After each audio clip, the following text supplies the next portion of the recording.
Hey everyone, welcome back to Martial Arts History.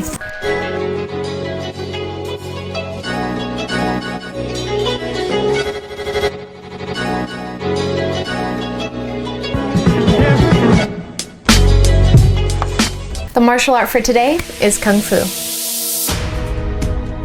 Kung Fu consists of a fighting style series that has been around for a long time. So Kung Fu is a form of Chinese martial art, also known as Gung Fu, and actually Wushu. Now the word Wushu here is used as an old name of Kung Fu. Wushu was once considered to fall under Kung Fu, but now it's considered as a separate art. Kung Fu was originated more than 4,000 years ago during the Shah dynasty. Like many other cultures in China, martial arts came to be able to hunt more effectively and to be able to defend themselves. Evidence of martial techniques associated with soldiers and weapons can be found in history. It is said that Yellow Emperor Hongdi, who in 2698 BC acquired the throne, initiated the art formally, but actually he had invented a form of wrestling that was to be taught to the troops, named Jiao Di, or horn butting, which involved the use of horned helmets. Jiao Di was then improved with more striking techniques and then became a sport in 221 BC during the Qin dynasty. In the beginning, Kung Fu was known as an elite art and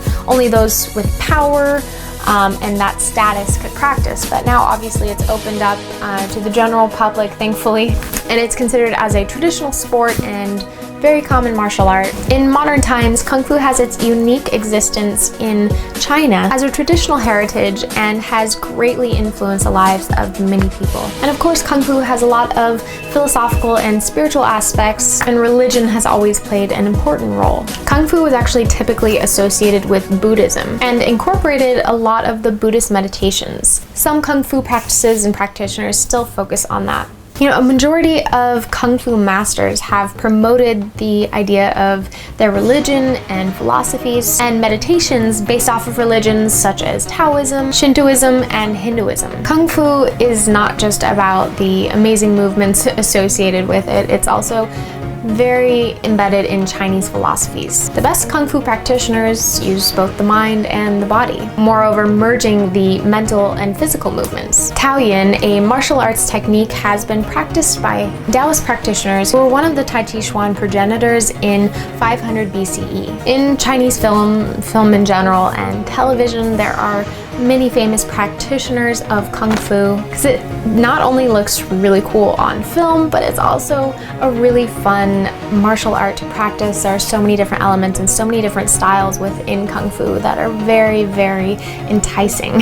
You know, some of the famous movies with Kung Fu, The Five Deadly Venoms, Kung Fu Hustle, Iron Monkey, Kung Fu Panda, we can go on and on and on. Obviously, a really popular TV series, Kung Fu with David Carradine. Influences of Kung Fu can be seen in movies, TV shows, and theater, and most importantly, Chinese opera. One of the best examples being the Beijing opera, which is a very famous form of drama and represents the Chinese culture. And Kung Fu mainly originated in Shaolin temples, where monks practiced Kung Fu for health and self-defense during their quest for enlightenment. Kung Fu is really a big group of styles and techniques. A number of Kung Fu styles employ weapons such as staff, spear, and sword. There's so many different styles related to different animals and so many different techniques. That's why Kung Fu is truly amazing. It is so broad and large, and you can study it for a lifetime and still not know everything. Actually, I think that with everything in life, I think there's always something to learn. To be a master at anything doesn't mean you stop learning. I think you're forever learning because that's the joy of life, right? I've personally studied Shaolin Kung Fu for many years, and maybe that's the reason it's one of my favorite martial arts. I think it's so beautiful, and if I have to perform something for film, I usually go to a few go-to Shaolin Kung Fu katas or forms because I really think they're beautiful.